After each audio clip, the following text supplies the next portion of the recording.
В Абхазии немало горных рек, которые в разгул стихии ведут себя непредсказуемо. Вот и река Аапста преподнесла энергетикам и жителям близлежащих сел неприятный сюрприз. Из-за существенного повышения уровня воды в реке две опоры линии электропередачи смыло, в результате чего произошел обрыв электропроводов.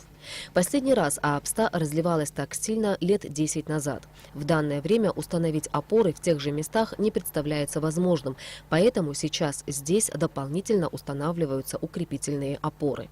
Река подошла сюда, смыла грунт и упала одна опора. Сейчас мы занимаемся тем, чтобы восстановить вот эту линию, тоже временные, потому что сейчас невозможно все это сделать. Вот что вы видите, мы здесь поставили подпорки, оттянули провода. В дальнейшем нам надо еще здесь опору и придумать, как это для случая стихии, чтобы не происходило такого. Специалисты Черноморэнерго приступили к работам в пятницу с утра, так как начать их раньше не позволили погодные условия и темное время суток. Необходимая техника и аварийные бригады рано утром прибыли в район для устранения последствий аварии.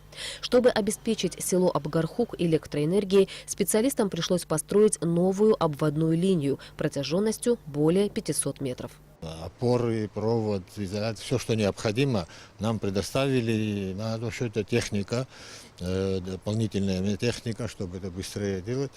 И где-то местами, где невозможно проехать эти болота, ведущие автовышки, трактор, который нам нужен здесь сейчас для того, чтобы по трассе расчистку сделать. Все нам предоставили. Мы сейчас должны построить 500 метров обводной линии временной до того момента, пока мы сможем восстановить.